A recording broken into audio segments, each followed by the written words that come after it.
Hi hello welcome back to my Neethu's ചാനലിലെ പുതിയൊരു വ്ളോഗിലേക്ക് എല്ലാവർക്കും സ്വാഗതം. ഇന്നത്തെ വീഡിയോ എന്ന് പറയുന്നത് പുതിയതായിട്ട് ചാനൽ തുടങ്ങാൻ പോകുന്നവർക്കും പുതിയ ക്രിയേറ്റേഴ്സ് ആയിട്ടുള്ള കുറച്ച് പേർക്കും കൂടെ വേണ്ടിയിട്ടാണ് കേട്ടോ. തുടക്കത്തിൽ ഞാൻ തേടിക്കൊണ്ടിരുന്ന കാര്യങ്ങളെല്ലാം ഇപ്പം ഞാൻ നിങ്ങൾക്ക് വേണ്ടിയിട്ട് ഷെയർ ചെയ്യുകയാണ് കേട്ടോ. ഞാൻ ഇതുവരെ എൻ്റെ ചാനൽ കൊണ്ട് പഠിച്ച കാര്യങ്ങളും ഇപ്പോൾ ഞാൻ പുതിയതായിട്ട് ഓരോ കാര്യങ്ങൾ വരുമ്പോൾ അതിനെക്കുറിച്ച് കണ്ടെത്തി മനസ്സിലാക്കിയിട്ടുള്ള കുറച്ച് കാര്യങ്ങളൊക്കെയാണ് ഞാൻ ഇന്നത്തെ എൻ്റെ വീഡിയോയിൽ പറയുന്നത്. അപ്പം ഇതുവരെയൊക്കെ ചാനൽ സബ്സ്ക്രൈബ് ചെയ്തിട്ടില്ലാത്തവരെല്ലാം ചാനലൊന്ന് സബ്സ്ക്രൈബ് ചെയ്യുക, ലൈക്ക് ചെയ്യുക, ഷെയർ ചെയ്യുക, കമൻറ്റ് ചെയ്യുക, കൂടാതെ ഹൈപ്പ് ചെയ്യാൻ ആരും മറക്കരുത്, ഹൈപ്പും ചെയ്യുക കേട്ടോ. അപ്പം ഇന്നത്തെ വീഡിയോ എന്ന് പറയുന്നത് നമ്മൾ ലോങ് വീഡിയോ ആണോ അതോ ഷോർട്ട് വീഡിയോ ആണോ നമ്മൾ ഒരു ചാനൽ തുടങ്ങിക്കഴിഞ്ഞാൽ അതിൽ അപ്ലോഡ് ചെയ്യേണ്ടത്, അല്ലെങ്കിൽ അങ്ങനെ ഏത് ടൈപ്പ് വീഡിയോ അപ്ലോഡ് ചെയ്താൽ എൻ്റെ ചാനൽ മോണിറ്റൈസേഷൻ ആക്കി എടുക്കാൻ പറ്റും, എനിക്ക് അതിൽ നിന്ന് വരുമാനം നേടാൻ പറ്റും എന്ന് ചിന്തിച്ചിരിക്കുന്ന കുറച്ച് ക്രിയേറ്റേഴ്സ് ഉണ്ട്. അവർക്ക് വേണ്ടിയിട്ടാണ് ഇന്നത്തെ എൻ്റെ ഒരു വീഡിയോ കേട്ടോ. അപ്പോൾ എൻ്റെ ഒരു എക്സ്പീരിയൻസ് ആണ് ഞാനിതിൽ പറയുന്നത്. ഞാൻ മനസ്സിലാക്കിയിട്ടുള്ള കുറച്ച് കാര്യങ്ങളാണ് കേട്ടോ. അപ്പോൾ ഷോർട്ട് വീഡിയോ എന്ന് പറയുന്നത് നമ്മൾ മോണിറ്റൈസേഷൻ ആക്കി എടുക്കാൻ വേണ്ടിയിട്ട് നമുക്ക് വേണ്ടുന്ന ക്രൈറ്റീരിയ എന്ന് പറയുന്നത് 90 ദിവസം കൊണ്ടാണ്. അപ്പോൾ 90 ദിവസം കൊണ്ട് നമ്മൾ 500 സബ്സ്ക്രൈബേഴ്സും അതുപോലെ തന്നെ 3 മില്യൺ വ്യൂവേഴ്സും ഷോർട്സ് കൊണ്ട് നമുക്ക് വേണം. അത് ഹാഫ് മോണിറ്റൈസേഷൻ ആണ് കേട്ടോ. ഹാഫ് മോണിറ്റൈസേഷന് നമ്മൾ 90 ദിവസം കൊണ്ട് 500 സബ്സ്ക്രൈബേഴ്സും അതുപോലെ തന്നെ 3 മില്യൺ വ്യൂവേഴ്സും ആണ് ഷോർട്സ് കൊണ്ട് നമുക്ക് വേണ്ടത് ഹാഫ് മോണിറ്റൈസേഷന് വേണ്ടിയിട്ട്. അതുപോലെ ഫുൾ മോണിറ്റൈസേഷൻ ആക്കാൻ വേണ്ടിയിട്ട് 90 ദിവസം കൊണ്ട് നമുക്ക് 500 സബ്സ്ക്രൈബേഴ്സും അതുപോലെ 10 മില്യൺ വ്യൂവേഴ്സും ആണ് ഷോർട്സിൽ നിന്ന് വേണ്ടത്. അപ്പോൾ ഇങ്ങനെ ഒരു ക്രൈറ്റീരിയയാണ് നമുക്ക് ഷോർട്സ് കൊണ്ട് നമ്മുടെ ചാനൽ മോണിറ്റൈസേഷൻ ആക്കാൻ വേണ്ടിയിട്ടുള്ള ഒരു ക്രൈറ്റീരിയ എന്ന് പറയുന്നത്. പിന്നെ നമുക്ക് വാച്ച് അവർ കൊണ്ട് മോണിറ്റൈസേഷൻ ആക്കി എടുക്കാൻ പറ്റും. അത് നമ്മൾ ലോങ് വീഡിയോ കൊണ്ട് നമുക്ക് മോണിറ്റൈസേഷൻ ആക്കി എടുക്കുന്ന ഒരു ഓപ്ഷനാണ് കേട്ടോ. അപ്പം ലോങ് വീഡിയോ കൊണ്ട് നമുക്ക് മോണിറ്റൈസേഷൻ ആക്കി എടുക്കാമെന്ന് ആഗ്രഹിക്കുന്ന കണ്ടന്റ് ക്രിയേറ്റേഴ്സിന് എപ്പോഴും വാച്ച് അവറാണ് നോക്കേണ്ടത്. വാച്ച് അവർ എന്ന് പറയുന്നത് നമുക്ക് 365 ദിവസമാണ് കാൽക്കുലേറ്റ് ചെയ്യുന്നത്. അപ്പോൾ ഈ 365 ദിവസം കൊണ്ട് 500 സബ്സ്ക്രൈബേഴ്സും അതുപോലെ തന്നെ 3000 വാച്ച് അവറുമാണ്, 3000 വാച്ച് അവറുമാണ് നമുക്ക് വേണ്ടത് ഹാഫ് മോണിറ്റൈസേഷന് വേണ്ടിയിട്ട്. അതുപോലെ ഫുൾ മോണിറ്റൈസേഷൻ ആക്കാൻ വേണ്ടിയിട്ട് ലോങ് വീഡിയോ കൊണ്ട് നമുക്ക് 500 സബ്സ്ക്രൈബേഴ്സും അതുപോലെ തന്നെ 4000 വാച്ച് അവറും കംപ്ലീറ്റ് ആക്കിയാൽ മാത്രമേ നമുക്ക് ലോങ് വീഡിയോ കൊണ്ടുള്ള ഫുൾ മോണിറ്റൈസേഷൻ കിട്ടുകയുള്ളൂ. ഇപ്പം ഈ ഒരു രണ്ടിൻ്റെയും ക്രൈറ്റീരിയ എന്ന് പറയുന്നത് മനസ്സിലായിട്ടുണ്ടായിരിക്കുമല്ലോ. അപ്പം പിന്നെ ഇതിൽ നെക്സ്റ്റ് ഒരു ഓപ്ഷൻ എന്ന് പറയുന്നത് ഇപ്പം നമ്മളെല്ലാവരും യൂട്യൂബ് ചാനൽ തുറന്നു നോക്കിയാൽ കാണുന്ന ഞാനും ആ ഒരു വഴി വന്ന ഒരാളാണ്. ലൈവ് ചെയ്ത് നമുക്ക് വാച്ച് അവർ കംപ്ലീറ്റ് ചെയ്ത് മോണിറ്റൈസേഷൻ ആക്കി എടുക്കാൻ പറ്റും. ഞാൻ ലൈവ് ചെയ്ത് മോണിറ്റൈസേഷൻ ആക്കി എടുത്ത ഒരാളാണ്. ഞാൻ ലോങ് വീഡിയോ ഇടാറുണ്ട്, ഷോർട്ട് വീഡിയോ ഇടാറുണ്ട്, എല്ലാം ഇടാറുണ്ട്. അപ്പോൾ അങ്ങനെ ഞാൻ ലൈവ് ചെയ്ത് മോണിറ്റൈസേഷൻ ആക്കി എടുത്ത ഒരാളാണ്. നമുക്ക് ലൈവ് ചെയ്ത് മോണിറ്റൈസേഷൻ ആക്കി എടുക്കാൻ പറ്റും. ലൈവ് ചെയ്യുമ്പോഴും വ്യൂവേഴ്സിലേക്കല്ല നമുക്ക് മോണിറ്റൈസേഷൻ്റെ ക്രൈറ്റീരിയ കംപ്ലീറ്റ് ആക്കാൻ പറ്റുക. നമുക്ക് ലോങ് വീഡിയോയിൽ നിന്നും ലൈവിനകത്തും വാച്ച് അവറിൽ നിന്നാണ് നമുക്ക് മോണിറ്റൈസേഷൻ ആക്കാൻ പറ്റുക കേട്ടോ.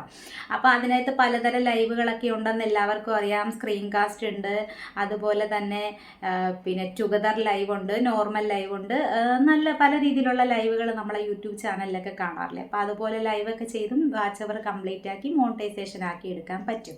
അപ്പോൾ ആദ്യമായിട്ട് ചാനൽ തുടങ്ങുന്ന ഒരാളാണെങ്കിൽ ആദ്യം ഷോർട്സ് ആയിരിക്കും അപ്ലോഡ് ചെയ്യുക. ഞാനും ഷോർട്സ് അപ്ലോഡ് ചെയ്തു. ഷോർട്സ് ഇട്ട് കഴിഞ്ഞപ്പോൾ ഞാൻ വിചാരിച്ചു ഷോർട്സ് ഇടുമ്പോൾ നമുക്ക് എന്തായാലും വ്യൂവേഴ്സ് ഫസ്റ്റ് ഇതേപോലെ ഷോർട്സിന് ഒരു 1K ഒക്കെ അങ്ങോട്ട് വ്യൂവേഴ്സ് വരുമ്പോഴത്തേക്കും നമ്മൾ വിചാരിക്കും 1K വ്യൂവേഴ്സ് ഉണ്ടല്ലോ നമ്മുടെ ചാനൽ, പെട്ടെന്ന് നമുക്ക് വ്യൂവേഴ്സ് കൊണ്ട് മോണിറ്റൈസേഷൻ ആക്കി എടുക്കാമെന്ന് വിചാരിക്കും. പക്ഷേ 3 മില്യൺ വ്യൂവേഴ്സ് 90 ദിവസം കൊണ്ട് ആക്കി എടുക്കുമ്പോൾ ചിലർക്ക് ബുദ്ധിമുട്ടായിരിക്കാം. പക്ഷേ എന്നാൽ മറ്റ് ചിലർക്ക് നല്ല കണ്ടന്റ് ഉള്ള വീഡിയോ ആണെങ്കിൽ ഉറപ്പായിട്ടും വ്യൂവേഴ്സ് പെട്ടെന്ന് കയറിയിട്ട് അവർക്ക് മോണിറ്റൈസേഷൻ ആയി കിട്ടാറുണ്ട്. അതുപോലെ തന്നെ നമ്മൾ ലോങ് വീഡിയോ ഇടുന്ന സമയത്ത് നമ്മൾ ലോങ് വീഡിയോ ഇടുമ്പോൾ ആ ലോങ് വീഡിയോയ്ക്ക് ചില ആൾക്കാരുടെ ഒരു തെറ്റായ ധാരണയാണ് ഷോർട്ട് വീഡിയോ നമ്മൾ അപ്ലോഡ് ചെയ്യുന്ന സമയത്ത് നമുക്ക് വ്യൂവേഴ്സ് കിട്ടിയാണ് നമ്മൾ ചാനൽ മോണിറ്റൈസേഷൻ ആക്കുക, അതിൽ നിന്ന് വരുമാനം കിട്ടുന്നതും വ്യൂവേഴ്സിൽ നിന്നാണ്. അതുപോലെ തന്നെ ലോങ് വീഡിയോയ്ക്ക് അതൊന്ന് ചിലരുടെ ഒരു ധാരണയുണ്ട്, നമ്മൾ ലോങ് വീഡിയോയ്ക്കും വ്യൂവേഴ്സ് കണക്കാക്കി ഉണ്ടാക്കും എന്നുള്ള ഒരു രീതി. ഒരിക്കലും അങ്ങനെയല്ല. നമ്മൾ ലോങ് വീഡിയോ അപ്ലോഡ് ചെയ്ത് കഴിയുമ്പോൾ ലോങ് വീഡിയോയുടെ വ്യൂ മാത്രമല്ല നോക്കുന്നത്, നമുക്ക് വാച്ച് അവർ ആണ് അവിടെ വേണ്ടത് മോണിറ്റൈസേഷന് വേണ്ടിയിട്ട്.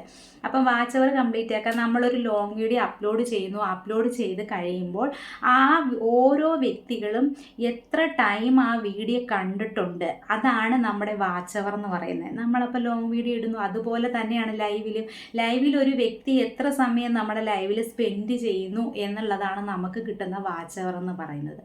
അപ്പോൾ ആ 2-3 രീതിയിലാണ് നമുക്ക് ചാനൽ മോണിറ്റൈസേഷൻ ആക്കി എടുക്കാൻ പറ്റുക. അപ്പം അടുത്ത ഒരു ക്വസ്റ്റ്യൻ എന്ന് പറയുന്നത്, ഷോർട്സ് കൊണ്ട് മോണിറ്റൈസേഷൻ ആക്കി എടുക്കുന്നതാണോ എളുപ്പം, അല്ലെങ്കിൽ ലോങ് വീഡിയോ കൊണ്ട് മോണിറ്റൈസേഷൻ ആക്കി എടുക്കുന്നതാണോ എളുപ്പം, ലൈവ് കൊണ്ട് മോണിറ്റൈസേഷൻ ആക്കി എടുക്കുന്നതാണോ എളുപ്പം? അപ്പോൾ ഈ ഒരു 3 കാറ്റഗറി പറയുമ്പോൾ ഞാൻ വ്യക്തിപരമായിട്ട് എൻ്റെ ഒരു എക്സ്പീരിയൻസ് വെച്ച് പറയുകയാണെങ്കിൽ ഞാൻ പറയുന്നു, ഉറപ്പായിട്ട് ലൈവ് കൊണ്ട് മോണിറ്റൈസേഷൻ ആക്കി എടുക്കുന്നതാണ് എളുപ്പം.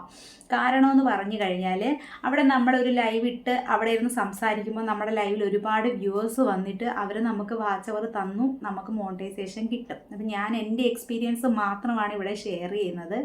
എല്ലാവർക്കും അങ്ങനെ ആയിരിക്കണമെന്നില്ല. പിന്നെ ഫസ്റ്റ് ടൈമേ ഷോർട്ട് വീഡിയോ ഇട്ട് പോകുന്നവർക്ക് ഷോർട്ട് വീഡിയോ ഇടുന്നതിൻ്റെ കൂട്ടത്തിൽ തന്നെ നമ്മൾ ലോങ് വീഡിയോ അപ്ലോഡ് ചെയ്ത് പോകേണ്ടതുണ്ട്. ഷോർട്സ് മാത്രമായിട്ടിട്ട് ഒരിക്കലും അവിടെ സ്റ്റേ ചെയ്യരുത്. ലോങ് വീഡിയോയും കൂടി ഇട്ട് കൊടുക്കണം. കാരണം നമുക്ക് 2 കാറ്റഗറി നമുക്ക് അത്യാവശ്യമായിട്ട് വേണ്ട കാര്യമാണ്. നമ്മൾ മോണിറ്റൈസേഷൻ ആകുന്നതിന് മുന്നേ ആയാലും മോണിറ്റൈസേഷൻ ആയി കഴിഞ്ഞിട്ടായാലും നമുക്ക് 2 കാറ്റഗറി നമുക്ക് വേണം. അപ്പോൾ ഷോർട്സിനകത്തുനിന്ന് വ്യൂവേഴ്സ് മാത്രമല്ല നമുക്ക് കിട്ടുന്നത്, ഷോർട്സിനകത്ത് നമുക്ക് സബ്സ്ക്രൈബേഴ്സ് കൂടുതൽ കിട്ടുന്ന ഒരു ഓപ്ഷൻ എന്ന് പറയുന്നത് ഷോർട്സ് ആണ് കേട്ടോ. ഷോർട്സിൽ നമുക്ക് ഒരുപാട് സബ്സ്ക്രൈബേഴ്സ് കിട്ടും. അപ്പോൾ അതുകൊണ്ട് ഷോർട്സ് ഒരിക്കലും ആരും അപ്ലോഡ് ചെയ്യാതിരിക്കലും ലോങ് വീഡിയോയിലോട്ട് മാത്രം ഒതുങ്ങി പോകാൻ ശ്രമിക്കരുത്. ലോങ് വീഡിയോയ്ക്ക് അതിൽ നിന്ന് കിട്ടുന്നത് അതിൽ നിന്ന് കിട്ടും. പിന്നെ വരുമാനത്തിൻ്റെ കാര്യം, മോണിറ്റൈസേഷനൊക്കെ ഇങ്ങനെ ആയിക്കഴിഞ്ഞതിന് ശേഷം നമുക്ക് കിട്ടുന്ന ഒരു വരുമാനമുണ്ട്. ഷോർട്ട് വീഡിയോയ്ക്ക് ഏകദേശം 1 മില്യൺ വ്യൂവേഴ്സ് ഒക്കെ അടിച്ചാൽ മാത്രമേ അതിനകത്ത് നിന്ന് എന്തെങ്കിലും നമുക്ക് ചെറുതായിട്ടെങ്കിലും ഒരു വരുമാനം കിട്ടുള്ളൂ. പക്ഷേ ലോങ് വീഡിയോയിൽ അങ്ങനെയല്ല. ലോങ് വീഡിയോയിൽ നമ്മൾ ഒരു 8-10 മിനിറ്റ് ഒക്കെ മുകളിലോട്ടുള്ള ലോങ് വീഡിയോ ഒക്കെ അപ്ലോഡ് ചെയ്യുകയാണെന്നുണ്ടെങ്കിൽ നമ്മൾക്ക് 2-3 ആഡുകളൊക്കെ അതിനകത്തുനിന്ന് വരും. അപ്പോൾ അതിൽ നിന്ന് നമുക്ക് വരുമാനമൊക്കെ കിട്ടും. അതുപോലെ തന്നെ നമ്മൾ എന്തെങ്കിലുമൊക്കെ ടാഗ് നമുക്ക് ലൈവിനും ഉണ്ട്, അതുപോലെ ലോങ് വീഡിയോയ്ക്കും ഉണ്ട്, ഷോർട്ട് വീഡിയോയ്ക്കും ഉണ്ട്. അപ്പോൾ ഇതിൽ 3നും മോണിറ്റൈസേഷൻ ആയവരുടെ കാര്യമാണ് പറയുന്നത് കേട്ടോ. ടാഗ് ചെയ്ത് വെച്ച് ആരെങ്കിലുമൊക്കെ അത് പർച്ചേസ് ചെയ്താലും നമുക്ക് അതിനകത്തുനിന്ന് ഒരു കമ്മീഷൻ കിട്ടും. അതും അതിനകത്തുനിന്ന് കിട്ടും. പിന്നെ എല്ലാവർക്കും അറിയാവുന്ന കാര്യമാണ്, ലൈവ് സ്ട്രീമിൽ എപ്പോഴും സൂപ്പർ ചാറ്റ് മെമ്പർഷിപ്പ് എന്നുള്ള ഓപ്ഷനൊക്കെ ഉണ്ട്. ഇപ്പോൾ പുതിയൊരു ഓപ്ഷനും കൂടി വന്നിട്ടുണ്ട്. അപ്പോൾ ഗിഫ്റ്റ് എന്നൊരു ഓപ്ഷനും കൂടി വന്നിട്ടുണ്ട്. അപ്പോൾ അങ്ങനെ ഒരുപാട് ഈ 3 കാറ്റഗറിയിലും നമുക്ക് വരുമാനം ഉണ്ടാകുന്ന ഒരുപാട് കാര്യങ്ങളുണ്ട്. അപ്പം ഷോർട്ട് വീഡിയോ ചെയ്യുന്നവർ ഷോർട്ട് വീഡിയോ മാത്രം ഇട്ട് പോകാതെ ലോങ് വീഡിയോയും കൂടി ഇടുക. കാരണം നമുക്ക് യൂട്യൂബ് എപ്പോഴും നമുക്ക് ഷോർട്ട് വീഡിയോയ്ക്കെന്ന് പറയുന്നത് 65% യൂട്യൂബിനും 45% മാത്രമേ നമുക്കും കിട്ടുള്ളൂ. അതുപോലെ തന്നെ ലോങ് വീഡിയോയ്ക്ക് എന്ന് പറയുന്നത് നമുക്ക് 65%, അതുപോലെ 45% യൂട്യൂബിനും കിട്ടുള്ളൂ. അപ്പോൾ അത് രണ്ടിലുള്ള വ്യത്യാസം ഇതാണ്. പിന്നെ നമ്മളൊരു കാര്യം കൂടെ ശ്രദ്ധിക്കണം, നമുക്ക് ലോങ് വീഡിയോ ഇട്ട് കിട്ടാൻ പറ്റുന്നില്ലെന്നുണ്ടെങ്കിൽ ഷോർട്സിൽ കൂടി കിട്ടുന്ന ചെറുതെങ്കിലും നമ്മൾ വേണ്ടാന്ന് വയ്ക്കേണ്ട കാര്യമില്ല. അപ്പം നമുക്ക് ഷോർട്സും അപ്ലോഡ് ചെയ്യണം, ലോങ് വീഡിയോ അപ്ലോഡ് ചെയ്യണം, ലൈവ് ചെയ്യാവുന്നവർക്ക് ലൈവും ചെയ്യാം. അപ്പം ഞാനും ഇതേപോലെയൊക്കെ ചാനൽ തുടങ്ങി ലൈവൊക്കെ ചെയ്ത് മോണിറ്റൈസേഷൻ ആക്കിയതാണ്. അപ്പോൾ ഇതുവരെ ചാനലൊക്കെ തുടങ്ങിയിട്ടില്ലാത്തവരും ചാനൽ തുടങ്ങിയിട്ടുള്ളവരും ഇതുപോലെയൊക്കെ നല്ല നല്ല കണ്ടൻസ് വീഡിയോകളൊക്കെ ഇട്ട് മുന്നോട്ട് പോയി ചാനൽ മോണിറ്റൈസേഷൻ ആക്കുക, വരുമാനമൊക്കെ നാടുക. അതുപോലെ ലൈവ് ചെയ്യാൻ പറ്റുന്നവർ ലൈവ് ചെയ്ത് ചാനൽ മോണിറ്റൈസേഷൻ ആക്കാൻ എടുക്കാൻ പറ്റുമെങ്കിൽ അത് തന്നെ ചെയ്യുക. അപ്പം ഇന്നത്തെ വീഡിയോ എല്ലാവർക്കും ഇഷ്ടപ്പെട്ടെന്ന് വിചാരിക്കുന്നു. അപ്പം നമുക്കിനി അടുത്തൊരു വീഡിയോയിൽ കാണുമ്പോൾ എല്ലാവർക്കും ബൈ.